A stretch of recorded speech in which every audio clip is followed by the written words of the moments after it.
जय हिंद स्टूडेंट। तो अभी तक हम लोगों ने देख लिया कि किस तरीके से linear equation in two variable को हम लोग सॉल्व करते हैं with the help of three methods.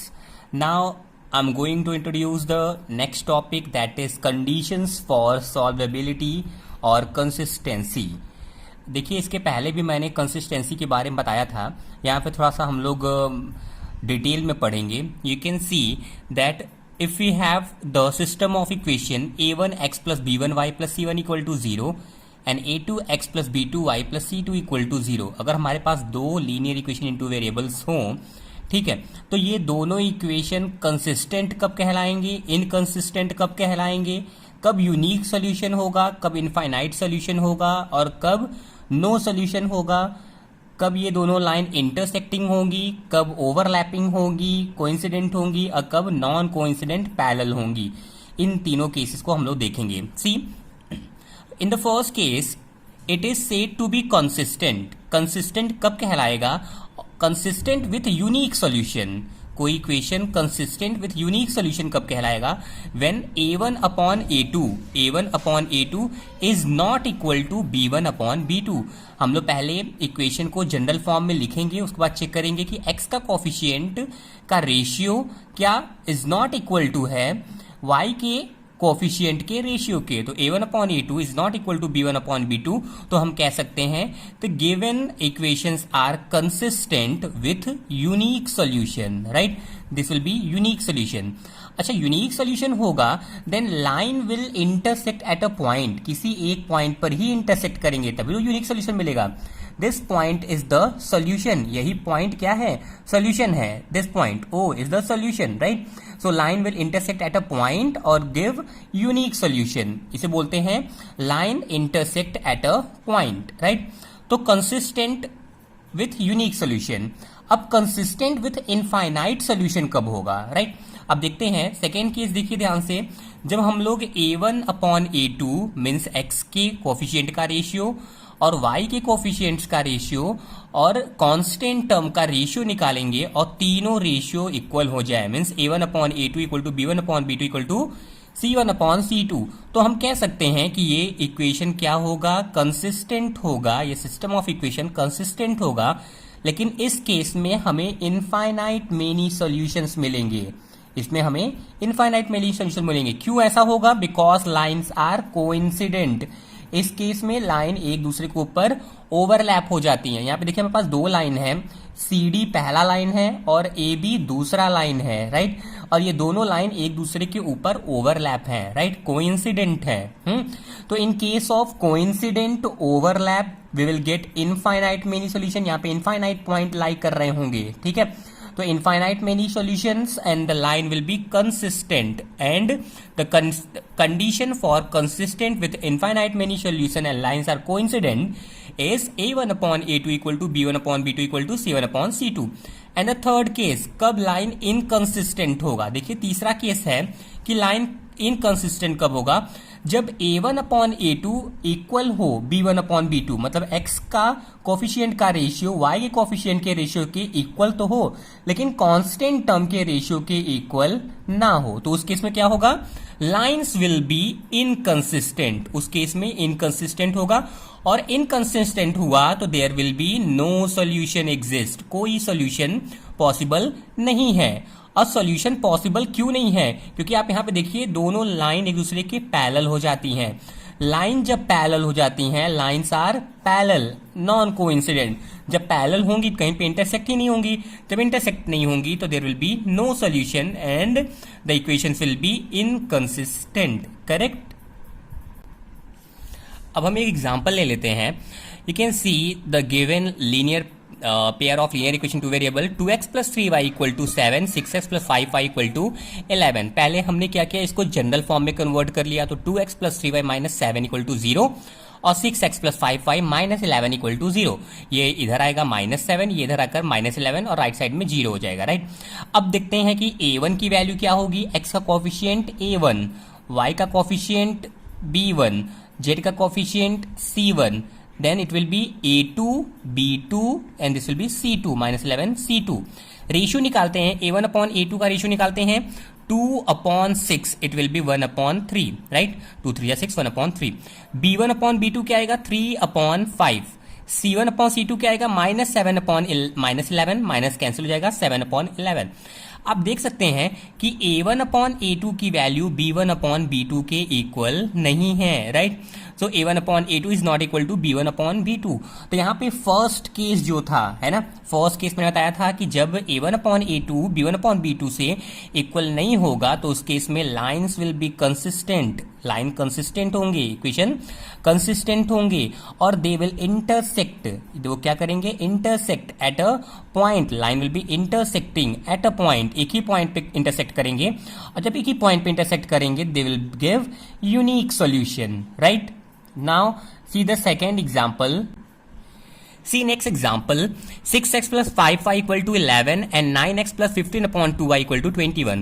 इसको भी जनरल फॉर्म में कन्वर्ट करते हैं. -11 -21 equal to 0, right? A1 6, B1 5, C1 -11, A2 9, B2 15/2 and C2 -21. Ratio निकालते हैं. A1/A2 6/9 यानी 2 3 6, 3 2 6 और 3 3 9. B1/B2 5/15. और देखिए डिनोमिनेटर में 2 तो ऊपर चला जाएगा, 2 पर आ जाएगा, राइट? 5 कैंसिल करेंगे, 5 बन जा 5, 5 3 जा 15, तो 2/3. C1/C2 -11/-21, minus minus cancel, 11/21, correct? अब रेशियो देखिए, A1/A2 B1/B2 के इक्वल तो है, राइट?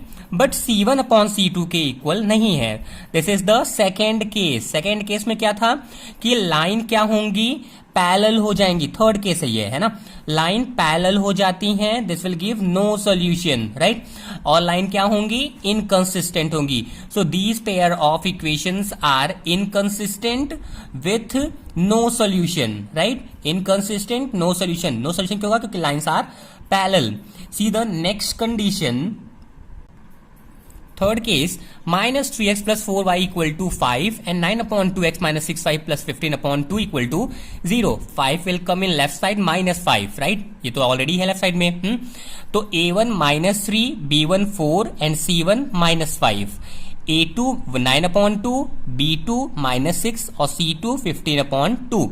रेशियो निकालते हैं. A1/A2 -3/9/2, तो अपॉन के नीचे ऊपर जाएगा 2 आ जाएगा, राइट? 3 1 जा 3, 3 3 जा 9, -2/3. B1/B2 -4/6, -4/-6, 2 2 जा 4, 2 3 जा 6, -2/3. C1/C2, C1 की वैल्यू क्या है? -5/15/2, तो अपॉन ऊपर आ जाएगा, राइट? 5 1 जा 5 एंड 5 3 जा 15, तो -2/3. तो ये A1/A2 B1/B2 C1/C2 की वैल्यू आ गई. अब ध्यान देते हैं, तीनों केसेस आपस में क्या है? इक्वल हैं, right? So all three will be equal, -2/3. This will the second condition consistent equations, right? These equations are consistent, right? With infinite many solution, है ना? इनफाइनाइट सॉल्यूशन कब होते हैं? जब लाइन कोइंसिडेंट हो जाएंगी, एक दूसरे के ऊपर ओवरलैप हो जाएंगी, तो इनफाइनाइट सॉल्यूशंस देंगी. अब एक एग्जाम्पल लेते हैं इन तीनों केस के बेसिस पर. Find the value of k if equations have infinite many solution. यहाँ पे दो इक्वेशन दिए गए हैं. अगर इन दोनों इक्वेशन के इनफाइनाइट मेनी सॉल्यूशन हो, राइट, तो हमें k की वैल्यू बतानी है, राइट? तो अब देखते हैं इसको कैसे सॉल्व करेंगे. देखिए 2 राइट साइड में था तो हम लेफ्ट साइड में ले आए, तो 2x plus 3y minus 2 equal to 0. और यहाँ पे 2 ब्रैकेट में k माइनस 1 राइट साइड में था तो लेफ्ट साइड में ले आए, तो -2 ब्रैकेट में k minus 1 equal to 0, correct? तो यहाँ पे देखिए A1 की वैल्यू क्या है? 2, B1 की वैल्यू 3 और C1 की वैल्यू -2, करेक्ट?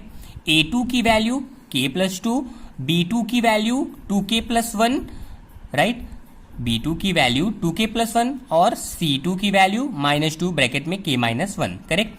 अब कंडीशन क्या बोल रहा था कि system of equation have infinite many solution, right? अच्छा, अब इनफाइनाइट मेनी सॉल्यूशन के केस में क्या होता है? A1/A2 equal to B1/B2 equal to C1/C2, तीनों आपस में इक्वल हो जाते हैं. अब देखते हैं कि A1 की वैल्यू क्या थी? 2, A2 की वैल्यू क्या थी, k प्लस 2, B1 की वैल्यू 3, B2 की वैल्यू 2k प्लस 1, C1 की वैल्यू -2, C2 की वैल्यू क्या हो जाएगी यहां पर -2 ब्रैकेट में k -1, करेक्ट। अब देखते हैं हम इक्वेशन को इक्वल करते हैं।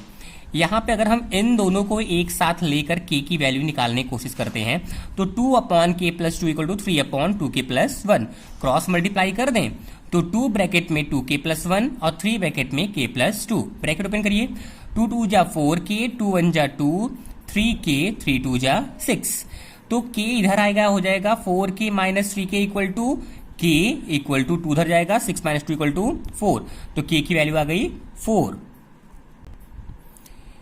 k की वैल्यू 4 आ गई।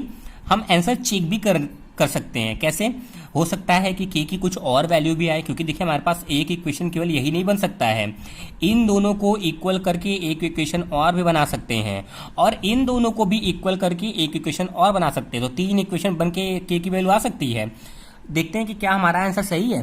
तो k की वैल्यू चेक करने के लिए जहां पर k है वहां पे k की वैल्यू 4 पुट करते हैं, तो 2/4 plus 2 equal to 3/2 into 4 plus 1 equal to -2/-2 4 -1, तो 2/4 2 6, 3/4 2 8 1 9, -2 से -2 कैंसिल हो जाएगा, करेक्ट। तो 1/4 -1 3, करेक्ट। अब देखिए 2 1 जा 2, 2 3 जा 6, 1/3, 3 1 जा 3, 3 3 जा 9, 1/3 एंड 1/3, तीनों आपस में इक्वल आ गए ना।